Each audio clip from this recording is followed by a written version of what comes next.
right, diving right in today.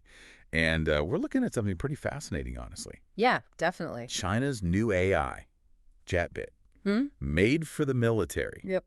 And get this, it's built on, Meta, Facebook, Right? their open source Llama model. Yeah.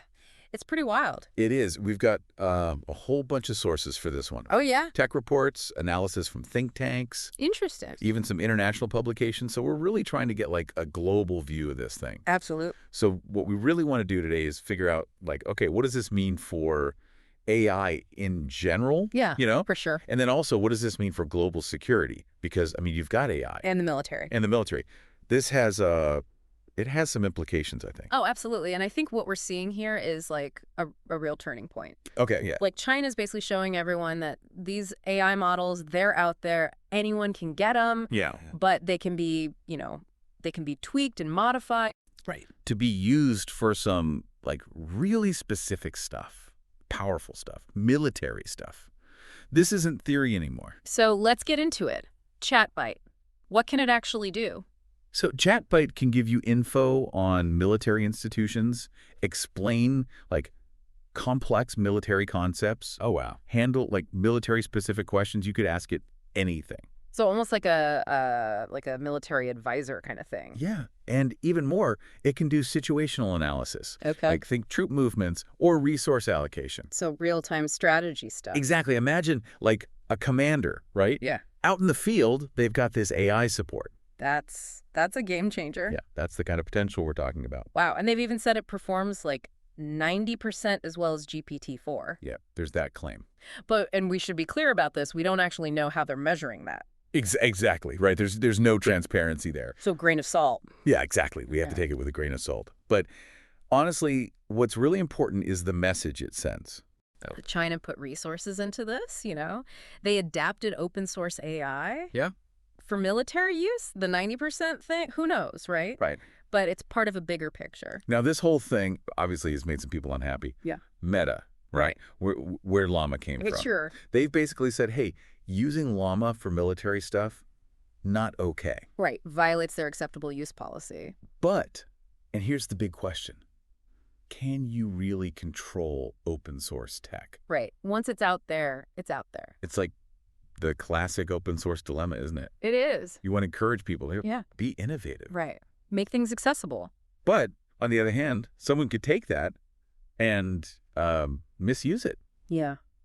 Especially with the military, things get sensitive. Yeah. This case really highlights that tension because if China can do this, other countries, they're probably thinking the same thing. Oh, absolutely. What we could be seeing right now is just the very start of an AI arms race. Wow. Powered by open source tech. Okay, so let's talk about the data ChatBIT was trained on. Oh, yeah. 100,000 military dialogue records. That's what they're saying. Sounds like a lot, right? It does. But in the world of AI... it's really not that much. Not that much. No, compared to models trained on like massive amounts of data. Okay. Scraped from the internet. Right. 100,000 records is BFD, a drop in the bucket.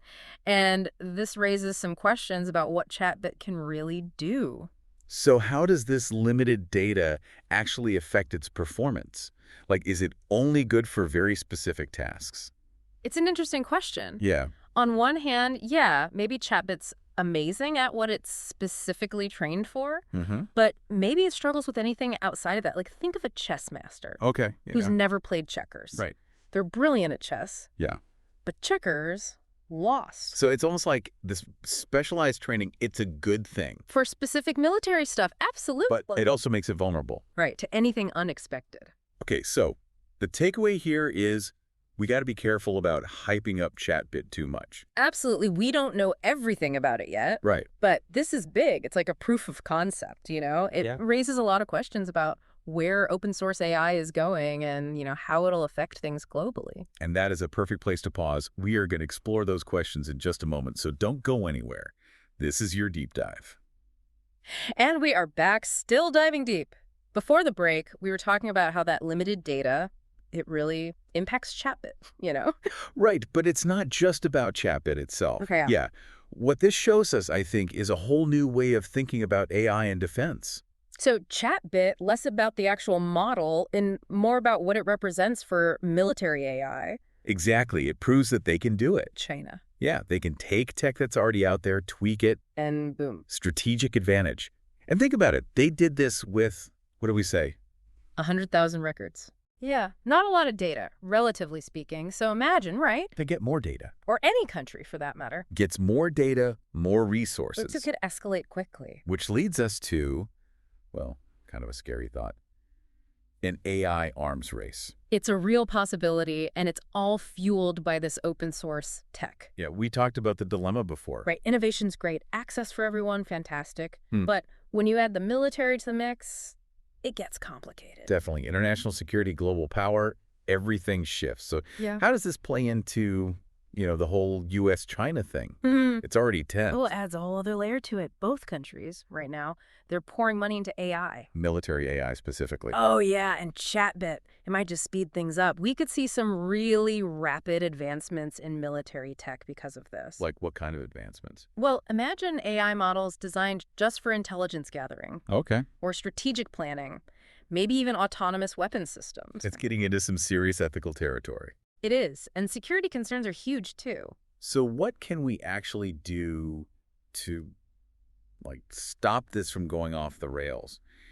Can we even prevent people from misusing open source AI?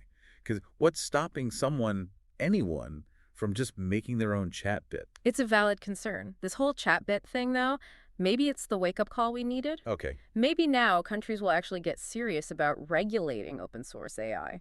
The tricky part. Figuring out the how. Exactly. How do you encourage people to create and share, but also prevent, the really bad stuff?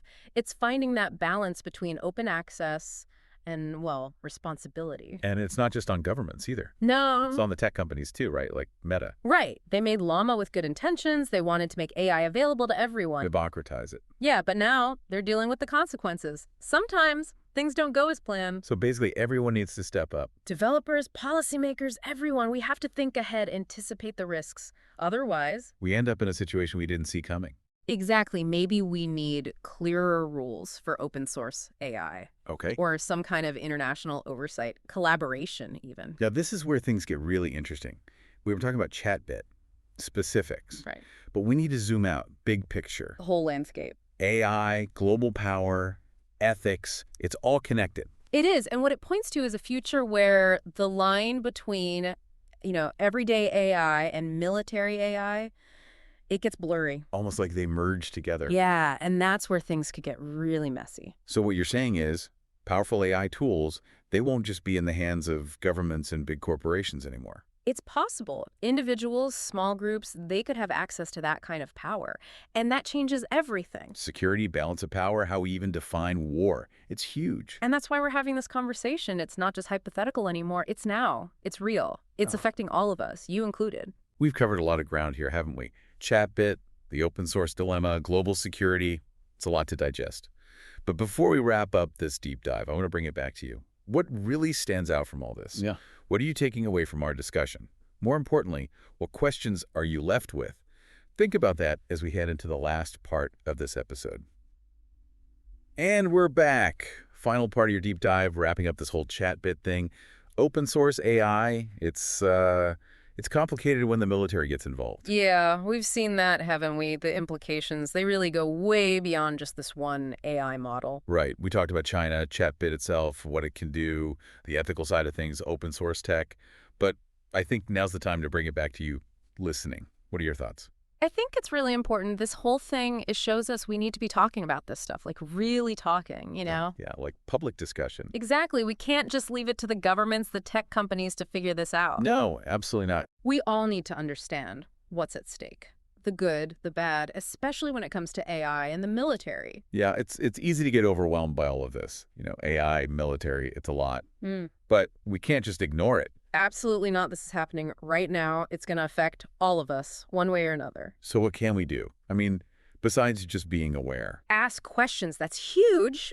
Demand, transparency from the people who are building this tech, using it. Hold them accountable. Exactly. Make sure they're thinking about the consequences. Okay, so let's go back to that big question from before. Should there be limits on open source AI?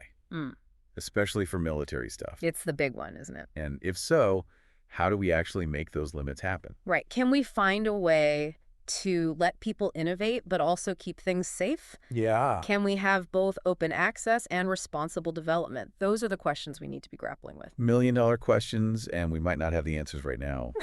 But hopefully, this deep dive, it's giving you some food for thought, right? Mm-hmm. Absolutely, the tools to start figuring this out. Forming your own conclusions. And remember, the future of AI. It's not set in stone. No, it's being shaped right now. Yeah. And we're all a part of that. Absolutely. All of us have a role to play in making sure AI benefits humanity, not just a select few. And that is it for your personalized deep dive. Hopefully you found it insightful, and more than that, I hope it sparked some more thinking, some more conversations, because this is something we all need to be talking about. Until next time, stay curious.